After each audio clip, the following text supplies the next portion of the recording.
This is Mech 19, machining a rotor. First thing you need to do is you need to mount the rotor onto the brake lathe. And so you need to make sure we have the coupler that will sit down inside, bisecting the holes, the lug nut holes that the lug nuts would normally go through. So once you've selected the right size, you slide that on, and then you need to pick a cone. The cone needs to slide inside the hole, about halfway in the cone. And so then after you've found the right cone, you'll take the spring, you'll put it on the shaft, you'll slide the cone on, you'll grab the rotor, slide it on, and stick the other coupler on. There's some spacers that you need to put on to take up space before you put on the nut. Now when you spin on the nut, it's a left-hand thread, and then you use the tool to stick in that hole and tighten it up. Next thing you need to put on is the silencer. Silencer is a little tricky to put on. You'll probably have it snap off a few times. Just make sure you're wearing your safety glasses. And it just fits around the rotor where the vent is on the rotor. And once you have it set, then you're going to remove, if you have the drum cutting tool on the brake lathe, you're going to take it off. And you're going to put on the cutting tool to cut rotors. That requires a little spacer to go over the nut, over the bolt, and then the nut spins on.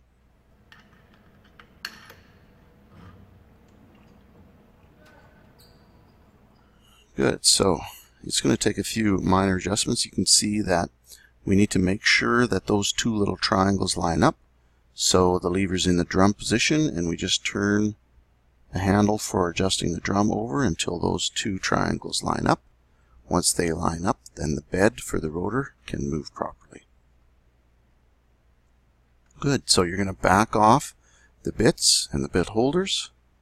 You're going to wind the bed in. Once it's all the way in, you stop, back it off a few turns, and then you'll slide your cutting tool in so that the bits are as far in on the rotor as they're supposed to go. On both sides, you'll tighten up the nut, and then you're going to back off your bits, and you're ready for your next adjustment.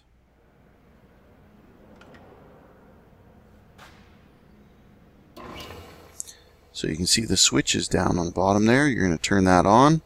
You're going to back off your bit holder, bring the bed all the way back, and then you're going to turn the bits so that they come in and start to just barely touch the rotor. Once there, you can hear them barely touch the rotor, so you got to go slow. Then you're going to stop. And you're going to wind it all the way out. Now, along the outside edge of that rotor is often a ridge, and that ridge is from where the brake pad is not sitting. And so you're going to slowly, just by hand, get rid of that ridge. It might take a few times to go back and forth over it. You'll wind your way back to about the middle of the rotor again, and you're going to re-zero. Then you're going to turn the inside collar there. It'll have some numbers on it, so the 0 is facing up. Do that for both sides. And then you're going to wind it all the way in, as far in as it'll go, before you make contact with the hub of the rotor on the other side.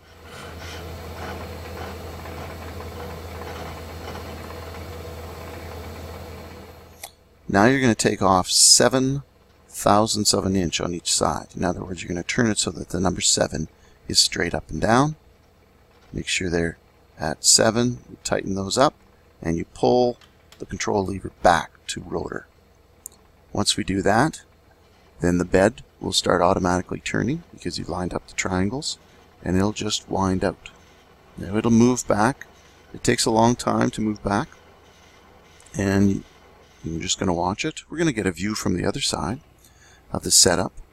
So we're winding the bits in until they make contact, and then we're turning the bed all the way in, just before we hit the hub of the rotor. You can see it there spinning. And then we're going to make an adjustment. We're going to turn our collars to 0 and make adjustment to 7.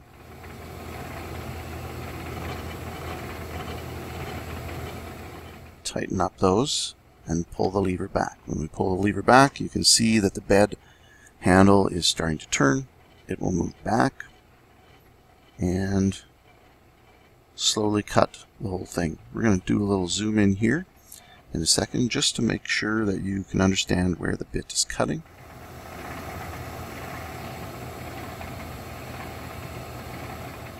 You can see on this rotor that we've done some cutting before, but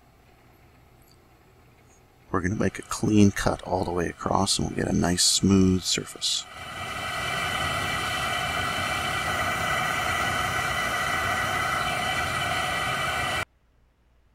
Now we're going to speed it up a little bit. Normally that bed handle doesn't turn that fast. You can see we sped it up and we've got a good solid cut all the way across. It looks nice and smooth. There's an excellent contact area for the brake pad to make contact with the rotor. If we find that we still need to turn more off, perhaps it's the rotor is warped and it's not making contact, then we'll just slip it back into neutral. We'll wind the bed all the way back in. It will be making marks as you go back in, but that's okay. We'll cut those out. And you'll wind all the way back as far as you were before again. And maybe you don't need to take 7 off, maybe you take 5 off. It all depends on how much room you have left to cut on the rotor. You pull the control handle back to rotor, and again the bed will start moving back and the whole process starts again until you have turned the rotor so that it's not warped anymore.